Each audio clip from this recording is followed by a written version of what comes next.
Welcome back. I am joined by Greg Engert, beer director for the Neighborhood Restaurant Group, a James Beard Award nominee. The group includes GBD in DuPont Circle as well as Iron Gate there.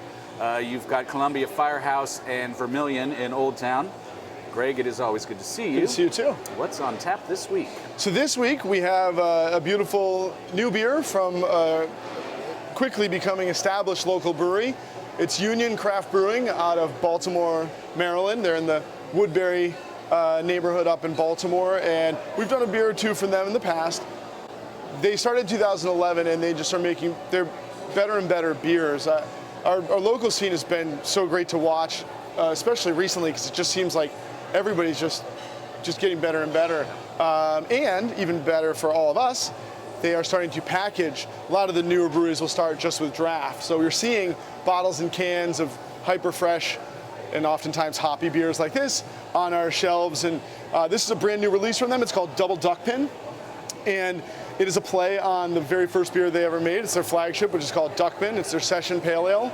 Double Duckpin kicks this thing up, 90 IBUs, 8.5% alcohol, and a load of hop aromatics as well. So this, you see they don't filter this beer, so it's got a nice haze to it. They don't want to take any of the hop character out. Ooh. Big citrus, little dank quality in the nose. That's a winner. Maybe a little stronger than It's a big. session beer, but Yeah. I can see. It's bold. Yeah, they did a nice job on that one. Yeah, so they definitely did. It's a nice mix of hops that they use as well. So kind of more classic American varietals, Cascade, which is, Sierra Nevada pale ale hop that you get a little floral and lemon note there. CTZ, which is, Columbus, Tomahawk, or Zeus, 3 hops that are very identical. They're using that for the kind of piney, resinous quality. Amarillo for citrus, but then they're bringing in 2 of like the cool new hops of the moment. So we've got Mosaic, which is like Simcoe, so piney, earthy, a little bit funky, but also mixed berry fruit. And then Galaxy, which we use here for our Forbidden Planet beer, very tropically fruity and kind of has a passion fruit note to it. The balance, you mentioned the floral quality. That and the hop, it's not bitter. The balance is delicious. Amazing. That's going to help with pairing. Yeah.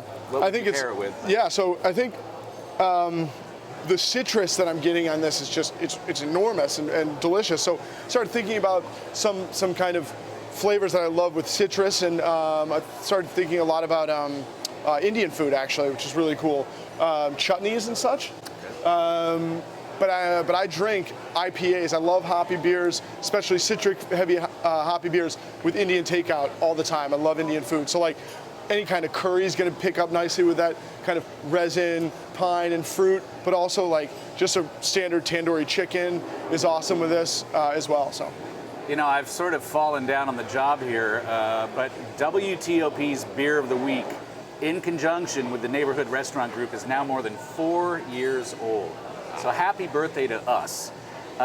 And crazy. And on that note, and I'm springing this question on you, a lot has changed in the craft beer industry in just 4 years. What do you think about the sale of Ballast Point? Ballast Point. $1 billion with a B. One of my favorite breweries in the country. Crazy. Wow. It's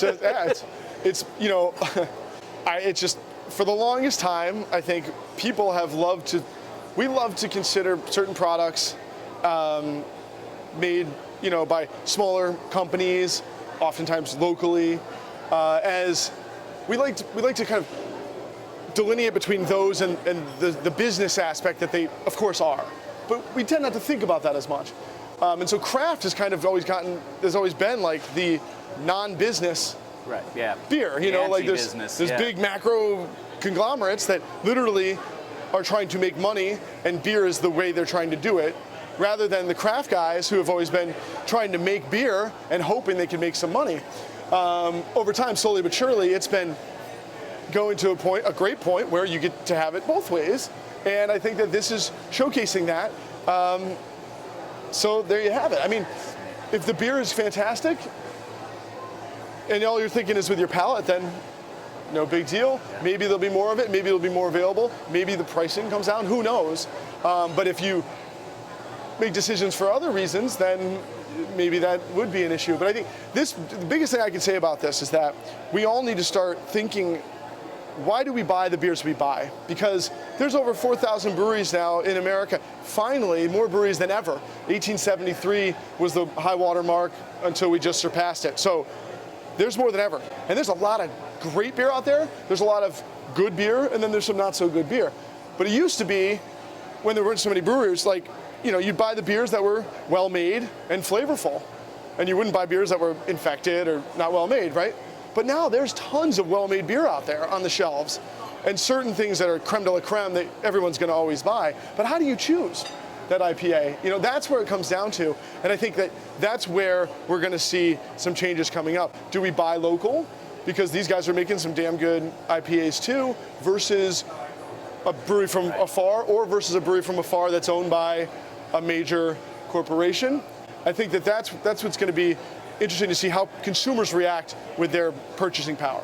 Very interesting. Greg, thank you as always. Thank you. Everyone, please always do drink responsibly, and be sure to bring your thirst next time for another Beer of the Week.